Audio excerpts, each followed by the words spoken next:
Selamat malam, saya Panembahan Dr. Mistik, host dari podcast Satu Suro Activity. Sekarang Satu Suro Activity bekerja sama dengan Anchor. Aplikasi ini sangat membantu saya untuk membuat dan publish show saya ini. Perlu kalian ketahui, ternyata membuat podcast itu sangat gampang sekali dan 100% gratis. Anchor tidak hanya mempermudah untuk membuat podcast. Dalam hal distribusi pun aplikasi Anchor memiliki banyak jaringan, di antaranya Spotify, Apple Podcast, dan platform podcast lainnya. Tidak perlu berpikir lama, segera download aplikasi Anchor dan bikin podcast kamu sekarang juga, gak pakai lama.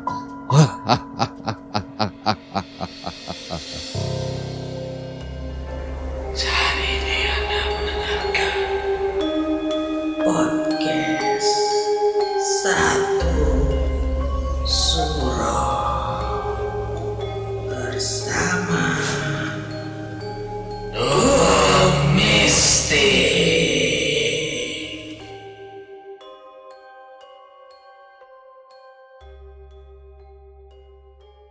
Assalamualaikum warahmatullahi wabarakatuh. Selamat malam. Rahayu, rahayu, rahayu. Para pendengar Satu Suro Activity, saya Panembahan Dr. Mistik. Terkadang kita lupa mengucapkan salam dan doa ketika melintasi suatu area atau jalan tertentu yang terkenal angker menurut orang-orang. Sehingga kadangkala mengakibatkan sesuatu peristiwa yang mistis tanpa kita sadari. Seperti halnya kisah mistis penumpang gelap Jalan Siliwangi di Bandung. Kisah ini dialami oleh teman dari Iwan yang bernama Bekti. Selamat mendengarkan.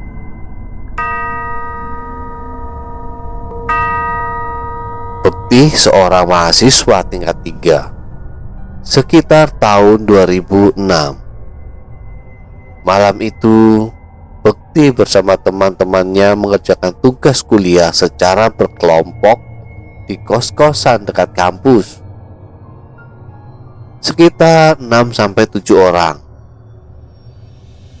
Tugas kuliah dimulai pukul 7 malam dan cukup sulit karena internet dan laptop belum terbiasa seperti sekarang.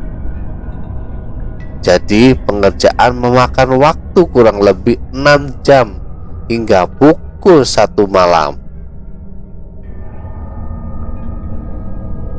Setelah selesai dan mengetahui sudah jam 1 malam, cuaca Bandung sangatlah dingin.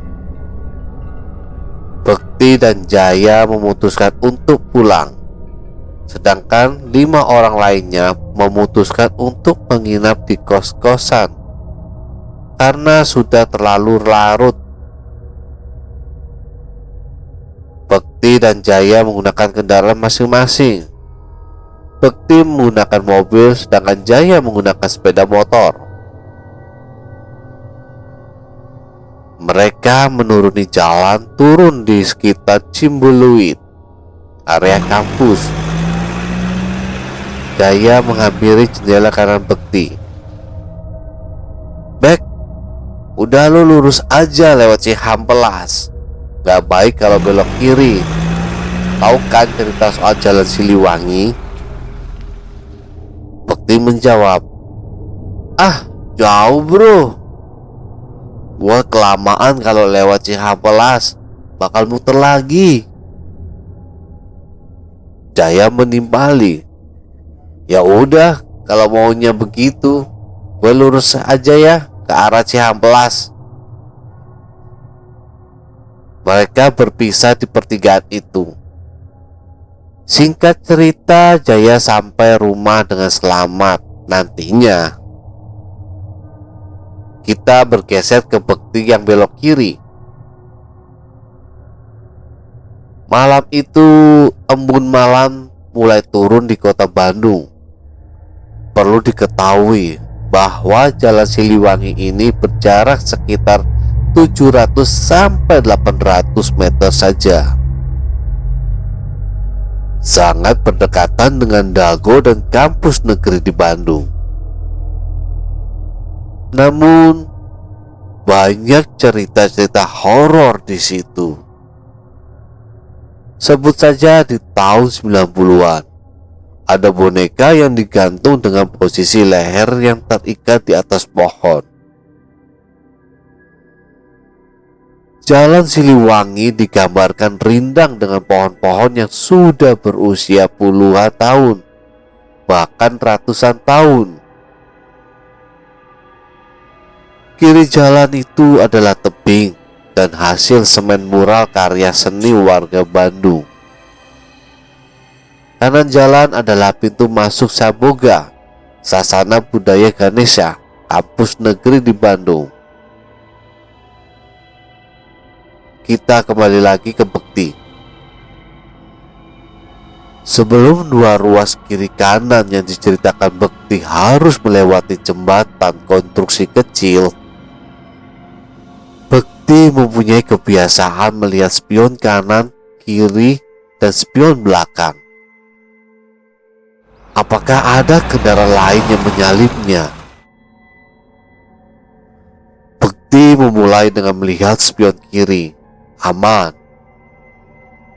Spion kanan ada satu motor dengan kecepatan kencang, tapi sekali lagi itu aman menurut Bekti. Oh iya, mobil yang digunakan adalah Kijang Innova Kapsul dengan 3 row, driver, penumpang tengah, dan penumpang belakang.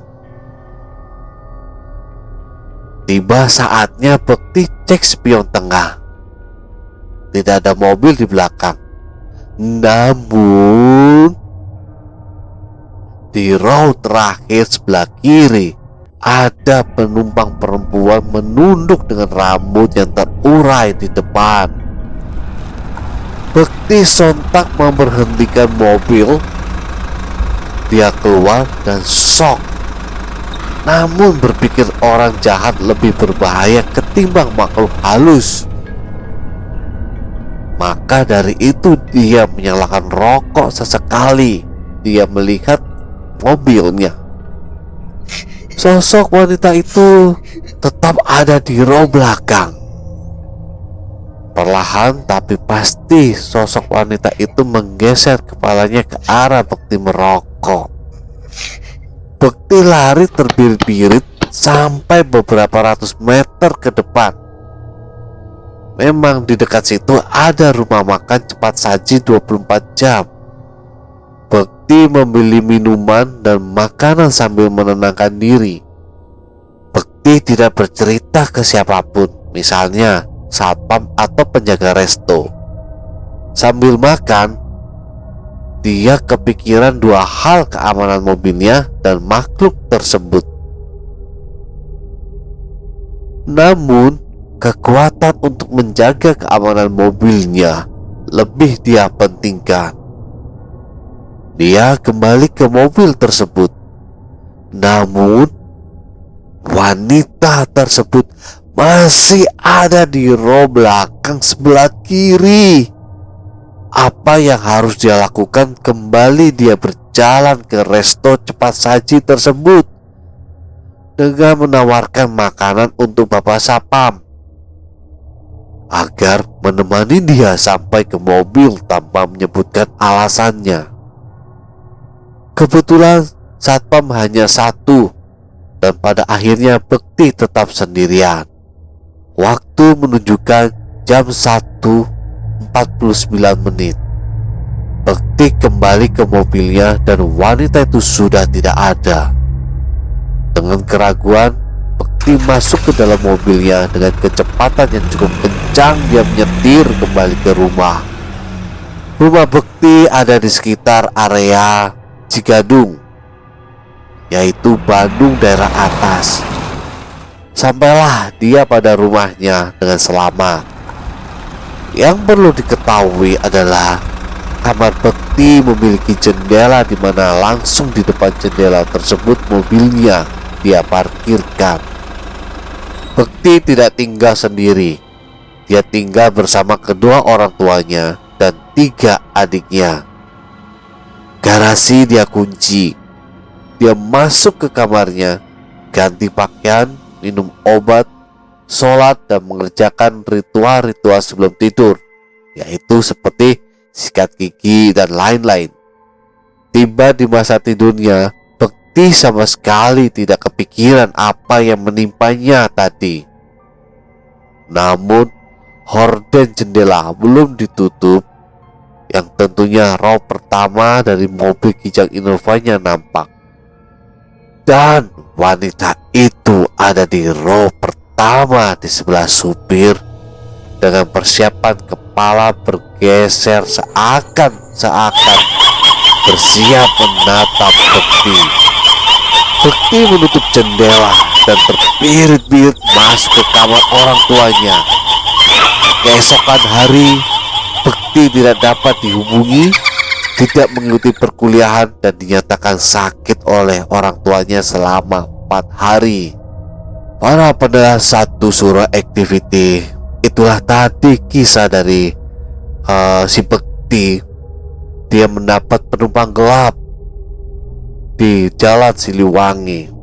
Penumpang gelap itu adalah sosok wanita gaib yang menurut saya adalah dia sosok kuntilanak. Para pendengar Satu Suro Activity, jika ada mitos-mitos di area atau di jalan tersebut, jika memang mitos itu benar adanya atau kalian tidak mempercayai hal-hal mitos seperti itu, hendaknya kalian berdoa ketika melewati area tersebut dan memohon keselamatan kepada Allah Subhanahu wa Ta'ala. Berdoa menurut keyakinan agama kalian masing-masing, karena sejatinya makhluk-makhluk astral, makhluk-makhluk gaib itu sangatlah dekat dengan kehidupan manusia. Dan kehidupan gaib sesungguhnya itu adalah ada meskipun kita tidak dapat melihatnya maupun kurang mempercayainya. Para pendengar Satu Suro Activity, jangan lupa tinggalkan komentar kalian, like, subscribe, dan nyalakan notifikasi lonceng keramat.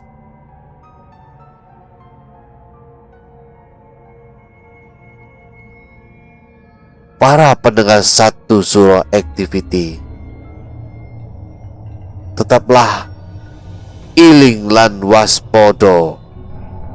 Assalamualaikum warahmatullahi wabarakatuh. Salam, salam, salam. Rahayu, rahayu, rahayu. Sahabat Satsuroi, jangan lupa kirim pengalaman cerita mistik kalian ke email